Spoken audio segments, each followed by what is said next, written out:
नमस्कार,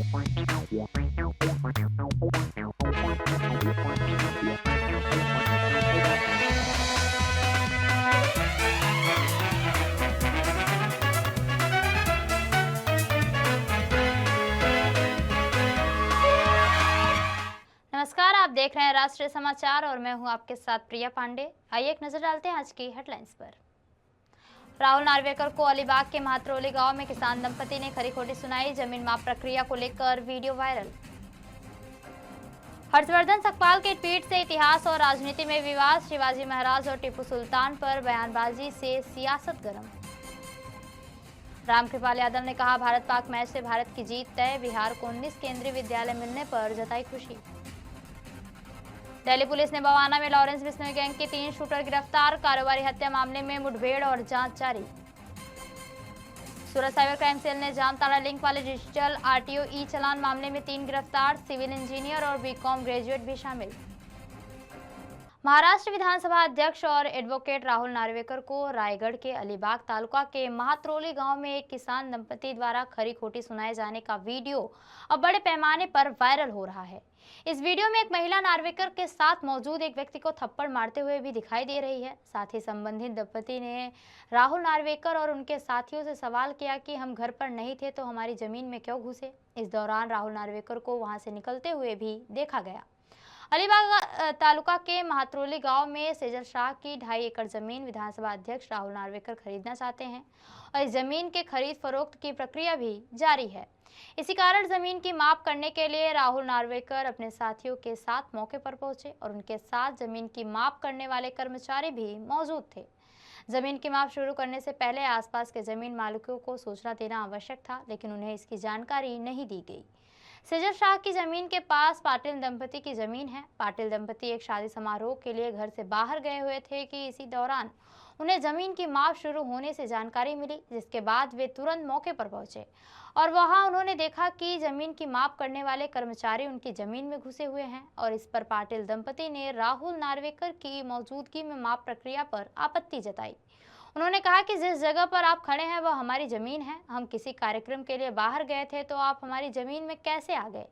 इस पर उन्होंने आक्रामक रुख अपनाया और इसके बाद नार्वेकर और अपने साथ मौजूद लोग वहां से चले गए। यह वीडियो वायरल होने के बाद अलीबाग तालुका में मिली-जुली प्रतिक्रियाएं भी सामने आ रही हैं। लोगों के बीच यह भी चर्चा शुरू हो गई है कि जमीन की माप करते समय आसपास के जमीन मालिकों को जानकारी क्यों नहीं दी गई।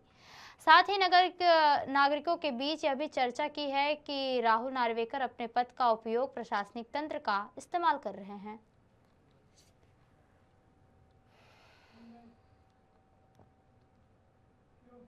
महाराष्ट्र में इतिहास और राजनीतिक बयानबाजी को लेकर सियासत अब तेज हो गई है। हर्षवर्धन सकपाल के एक ट्वीट ने नया विवाद खड़ा कर दिया है। अपने ट्वीट में सकपाल ने कहा कि छत्रपति शिवाजी महाराज की वीरता अद्वितीय है और वे देश की शान है, जबकि टीपू सुल्तान को भी ताकतवर और स्वराज्य प्रेमी बताते हुए उन्होंने दावा किया कि टीपू सुल्तान ने शिवाजी महाराज के आदर्शों को अपनाकर अंग्रेजों के खिलाफ लड़ाई लड़ी थी। सकपाल ने इसी मुद्दे पर देवेंद्र फडणवीस और भारतीय जनता पार्टी पर भी निशाना साधते हुए कहा कि महाराष्ट्र की जनता इतिहास से भली भांति परिचित है। उन्होंने राष्ट्रीय स्वयंसेवक संघ और भगत सिंह कोश्यारी से जुड़े पुराने बयानों का भी जिक्र किया था। साथ ही सकपाल ने अपने सोशल मीडिया पोस्ट में कुछ तस्वीरें साझा करते हुए दावा किया कि संविधान की मूल प्रति में शिवाजी महाराज और टीपू सुल्तान दोनों की तस्वीरें दर्शाई गई हैं।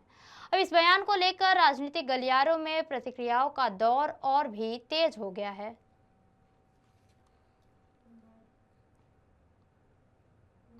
भारत और पाकिस्तान के बीच आज एक मैच को लेकर बिहार सरकार के मंत्री रामकृपाल यादव ने कहा कि भारत की जीत होगी और लोग पूरे दिन टीवी पर नजर बनाए रखेंगे। इसके अलावा उन्होंने बिहार को 19 केंद्रीय विद्यालय मिलने की खुशी जताते हुए केंद्रीय नेतृत्व और शिक्षा विभाग को बधाई दी। रामकृपाल यादव ने बताया कि पटना में केंद्रीय विद्यालय भवन बनाने का काम पहले कुछ कारणों से पूरा नहीं हो पाया था, लेकिन अब केंद्र सरकार के फैसले के बाद उम्मीद है कि सभी कार्य सही तरीके से संपन्न होंगे। पूर्ण तो होता ही है, रोमांचक भी होता है।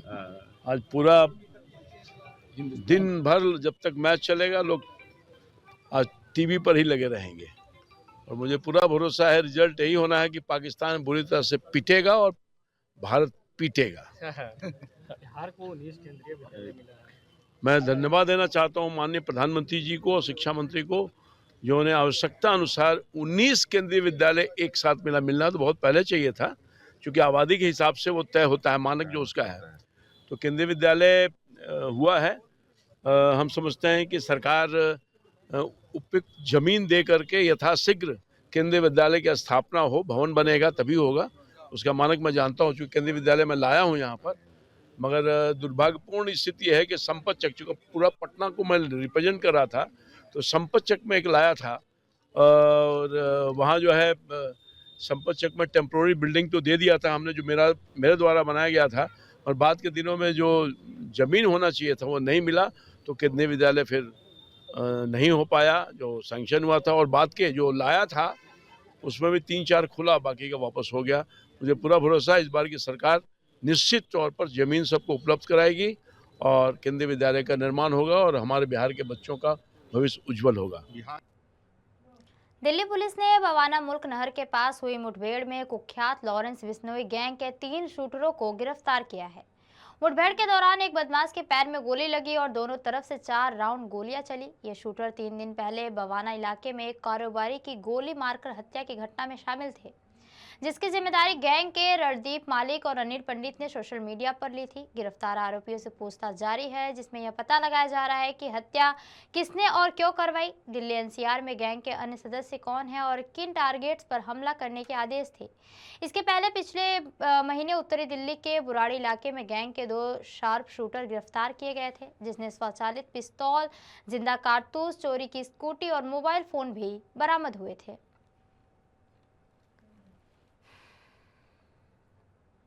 बिहार सरकार ने राज्य में बंद पड़े चीनी मिलों को चरणबद्ध तरीके से खोलने का निर्णय लिया है। पूर्व मंत्री और विधान परिषद सदस्य जनक राम ने कहा कि सरकार उद्योग के प्रति जागरूक है और पुराने कारखाने खुलेंगे तथा नए कारखाने लगाए जाएंगे।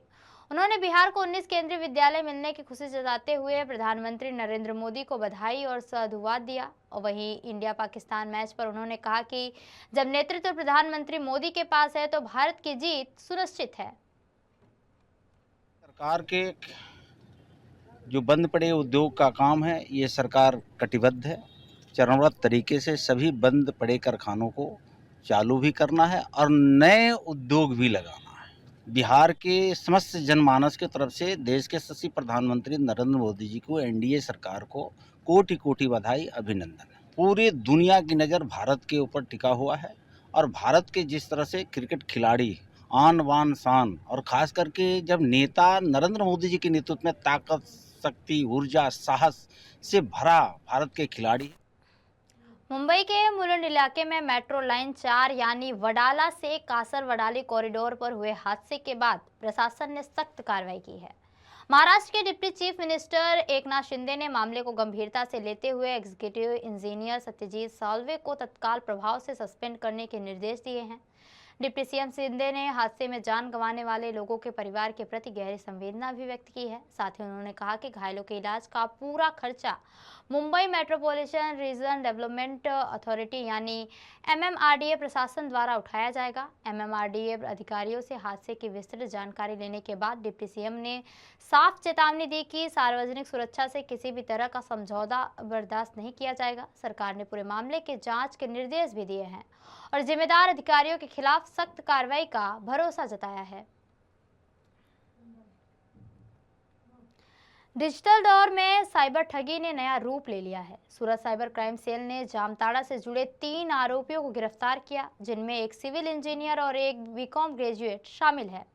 मामला तब सामने आया जब 20 नवंबर 2025 को एक युवक के व्हाट्सएप पर डिजिटल आरटीओ ई चालान एपीके फाइल आई। इसे डाउनलोड करते ही मोबाइल हैक हो गया और युवक के खाते से 50,000 रुपए गायब हो गए। जांच में पता चला कि हैकर्स ने पैसों को क्रेडिट कार्ड बिल पेमेंट के जरिए सफेद किया और 100% कमीशन लिया। पुलिस ने छापेमारी में 227 credit card, 2 POS machine, 2 mobile और 1 सीपीयू बरामद किया है, जबकि एक पीओएस मशीन में 92 लाख रुपए के ट्रांजैक्शन रिकॉर्ड मिले। एपीके फाइल असल में मालवेयर थी जो इंस्टॉल होते ही मोबाइल से मैसेज पढ़ने और ओटीपी एक्सेस करने की क्षमता रखती थी। साइबर अपराध में युवा पेशेवरों का शामिल होना चिंता बढ़ा रहा है। पुलिस अब पूरे मनी लॉन्ड्रिंग नेटवर्क की जांच कर रही है। फरियादी को आरटीओ ई चलन की फेक एपीके फाइल बेचकर जो जामतारा गैंग ने उसके पास से 5.5 लाख रुपए का फ्रॉड किया था, तो उस जामतारा गैंग को सूरत साइबर सेल ने पकड़ लिया था और उनकी पूछपरछ के दरमियान पता चला कि ये लोग ने जो फ्रॉड के पैसे हैं वो क्रेडिट कार्ड के पेमेंट के लिए यूज़ किए हैं, और वो क्रेडिट कार्ड जो सप्लाई करने वाली है वो पूरी गैंग सूरत की है। और उन गैंग में से हमने 3 लोगों को पकड़ा है, जिसका नाम है अश्विन गंगानी, अभिषेक सुथार और गौरव मालविया।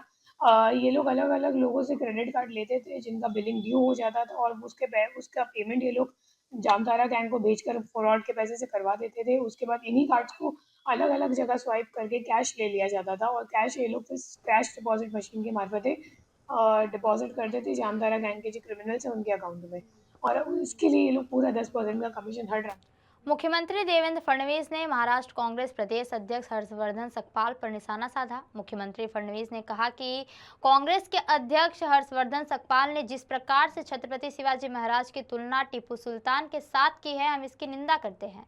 उनको शर्म आनी चाहिए। पहले सुनिए महाराष्ट्र कांग्रेस प्रदेश अध्यक्ष हर्षवर्धन सकपाल ने क्या कहा, फिर इस पर सीएम फडणवीस की प्रतिक्रिया हम आपको दिखाएंगे। छत्रपती शिवाजी महाराजांचं शौर्य ज्या पद्धतीचं आहे आणि एक स्वराज्य नावाचा त्यांनी जो ज्या पद्धतीने एक विचार दिला आहे, अगदी त्यांच्याच मांडेआळीमध्ये त्यांच्यानंतर त्यांच्या बऱ्याच कालावधी लोटल्यानंतर त्यांचा आदर्श घेऊन टिपू सुलतान यांनी इंग्रजांच्या विरोधात कुठेतरी लढा पुकारला होता, आणि त्या अर्थानं टिपू सुलतान हे एक शौर्य गाजवणारे एक योद्धे होऊन गेले, एक भारताचे भूमिपुत्र होऊन गेले।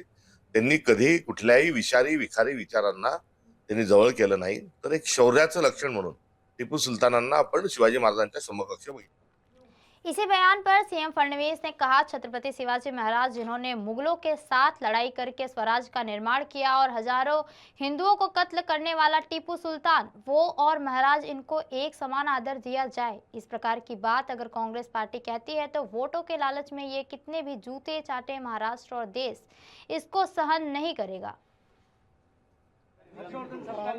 कांग्रेस के अध्यक्ष हर्षवर्धन सकपाल ने जिस प्रकार से छत्रपति शिवाजी महाराज की तुलना टीपू सुल्तान के साथ की है, हम इसकी निंदा करते हैं।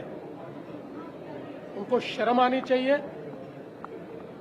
छत्रपति शिवाजी महाराज जिन्होंने मुगलों के साथ लड़ाई करके स्वराज्य का निर्माण किया और हजारों हिंदुओं को कत्ल करने वाला टीपू सुल्तान, वो और महाराज, इनको एक समान आदर दिया जाए, इस प्रकार की बात अगर कांग्रेस पार्टी कहती है तो वोटों के लालच में ये कितने भी जूते चाटे महाराष्ट्र और देश इसको सहन नहीं करेगा।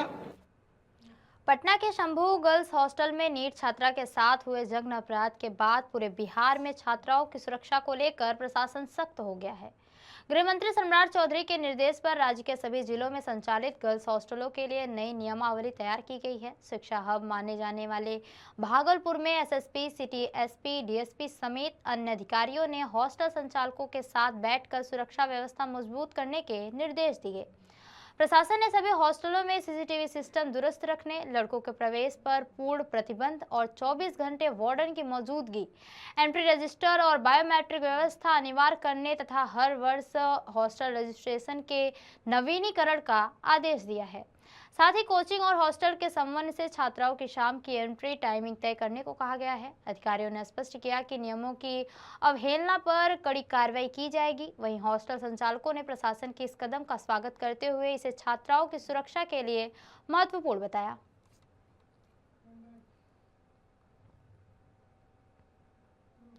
महाराष्ट्र के ठाणे जिले में पुलिस ने एक बड़ी कार्रवाई करते हुए करोड़ों रुपए की कोकीन बरामद की है। इस मामले में एक नाइजीरियन नागरिक समेत 3 आरोपियों को गिरफ्तार किया गया है। ठाणे जिले के डोंबिवली इलाके में स्थित पलावा कॉम्प्लेक्स में मानपाड़ा पुलिस ने बड़ी कार्रवाई को अंजाम दिया। डोंबिवली के पलावा सिटी में छापेमारी के दौरान पुलिस ने 3 लोगों को गिरफ्तार किया। आरोपियों के पास से करीब 1 किलो कोकीन बरामद की गई है। जब्त की गई कोकीन की अंतर्राष्ट्रीय बाजार में कीमत करोड़ों रुपए बताई जा रही है। पुलिस को गुप्त सूचना के आधार पर यह सफलता मिली और इस संबंध में ठाणे पुलिस आयुक्तालय परिमंडल 3 और पुलिस उपायुक्त अतुल झेंडे ने मीडिया को विस्तृत जानकारी दी। पुलिस अब इस मामले में ड्रग सप्लाई नेटवर्क की कड़ियों से खंगालने में जुटी है और आगे की जांच भी जारी है। जोन 3 में परिमंडल में जो हमने स्पेशल एंटी नारकोटिक टीम बनाई है, वो टीम ने कल मानपाड़ा पुलिस स्टेशन की एरिया में पलावा हद में हमने कार्रवाई की है और उसमें टोटल हमने 3 आरोपी को अभी तक गिरफ्तार किया है। तो उसमें से हमने 1 किलो से भी ज़्यादा एमडी और कोकेन उनसे जब्त किया है और उसकी कीमत जो 2 करोड़ से भी ज़्यादा है। अभी सभी को हमने अभी पुलिस डिपार्टमेंट में लिया है। अभी वहाँ उनको 17 फेब तक कोर्ट ने वहाँ पर रिमांड दिए और हमारी पूरी टीम जो है सीनियर पीआई मानपाड़ा, उनके सभी ऑफिसर और हमारी पूरी टीम ने मानपाड़ा पुलिस स्टेशन के हद में पलावा एरिया में हमें 3 आरोपी को हमने गिरफ्तार किया है।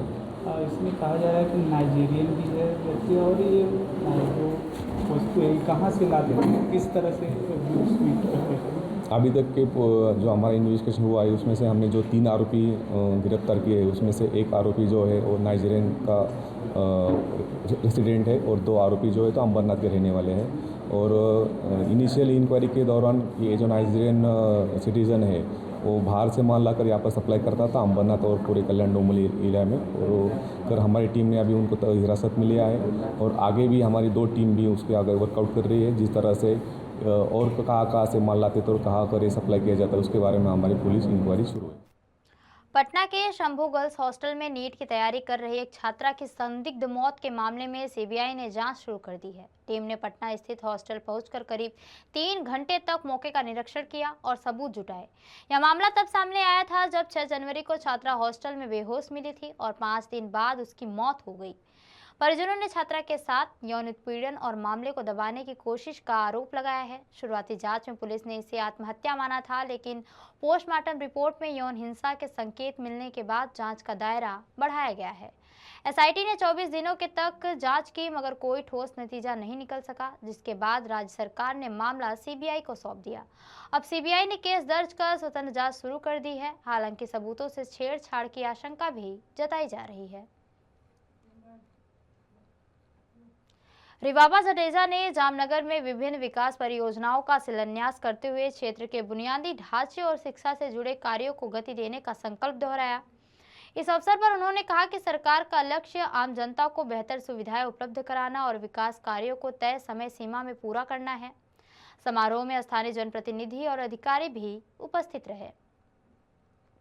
स्वर्णिम जयंती कॉर्पोरेटर्स एवं मेरी धारासभ्य की व्यक्तिगत निजी के ग्रांट के माध्यम से संयुक्त उपक्रम से तकरीबन 61 करोड़ के काम मेरी विधानसभा में उनके खातमुहूर्त के कार्यक्रम का आयोजन किया गया, जिसमें ward number 1, ward number 2, ward number 3, 5, 6 और 10 और 11 के बहुत सारे जो प्राथमिक सुविधा के काम है उसका खातमुहूर्त किया गया। साथ ही साथ महानगर में जो सिटी सेंटर को जो कनेक्टिंग जो मार्ग है, मुख्य मार्ग है, उसको हम वाइडनिंग के काम का भी खातमुहूर्त आज यहाँ से किया गया है। तकरीबन 15 करोड़ से ज्यादा की रकम का ये जो काम है उसको आकार देने के लिए और 1 साल की समय अवधि के माध्यम से लोगों के बीच में ये जो वाइडनिंग है 6 लेन रोड है वो हम लोकार्पण भी उनका करने जाएंगे।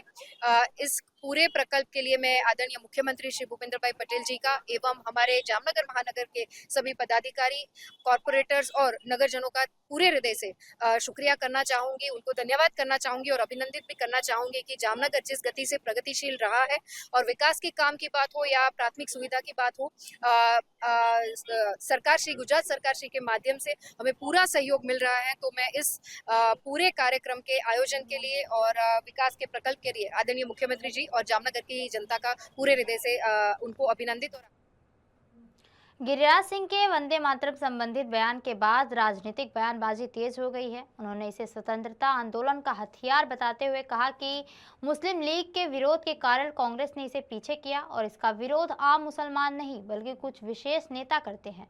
वहीं आलोचकों का आरोप है कि मंत्री राष्ट्रीय और सांप्रदायिक मुद्दों पर विस्तार से बोलते हैं, लेकिन बिहार में टेक्सटाइल पार्क और उद्योग से जुड़े सवालों पर स्पष्ट जवाब देने से बचते हैं। विपक्ष का कहना है कि विकास से जुड़े प्रश्नों पर टाल मटोल और अन्य मुद्दों पर लंबी बयानबाजी उनके दोहरे रवैये को दर्शाती है, जिससे राजनीतिक बहस और तेज हो गई है। कि देश में ये वंदे मातरम क्रांतिकारियों का जो देश को आजाद करना चाहते हमारे पूर्वजों ने, ये वंदे मातरम एक बड़ा हथियार था अंग्रेजों को भगाने का। लेकिन मुस्लिम लीग के विरोध के बाद कांग्रेस पार्टी ने इसे हटाया। आज वंदे मातरम का विरोध आम मुसलमान नहीं कर रहे हैं। मदनी जैसे कट्टरपंथी, ओवैसी जैसे कट्टरपंथी, कोई हथकटवा कोई मुड़कटवा है, वे लोग विरोध कर रहे हैं। ये मैं कल भी कहा, आज भी कह रहा हूं, भारत पाकिस्तान नहीं है। भारत कानून का राज है और शरिया कानून भारत में नहीं लागू है। अगर शरिया कानून नहीं लागू है तो जो भारत का कानून होगा वंदे मातरम को मानना पड़ेगा। राहुल गांधी अफवाह फैला रहे हैं। वंदे मातरम पर उनकी जुबान बंद है, लेकिन किसानों के नाम पर वो अफवाह फैला रहे हैं। सुप्रीम कोर्ट जाए, सबको जाने का अधिकार है। कानून का राज है, कानून काम करेगा। अगर मुसलमानों को मीठा मीठा घट घट और तीता तीता थू थू चोरी करने पर कुरान कहता है हाथ काट लो, तो हाथ कटवाए? नहीं, हम क्रिमिनल लॉ मानेंगे। क्रिमिनल लॉ, उसमें क्रिमिनल लॉ। यहाँ विभेद करेंगे वंदे मातरम पर, यहाँ पर कहेंगे कि मेरा मजहब है। मानना है तो सभी माने मुसलमान, और नहीं तो कोर्ट जो फैसला करेगा। तो ये थी अब तक की खास खबरें, और खबरों के लिए बने रहिए राष्ट्रीय समाचार के साथ। तब तक के लिए नमस्कार।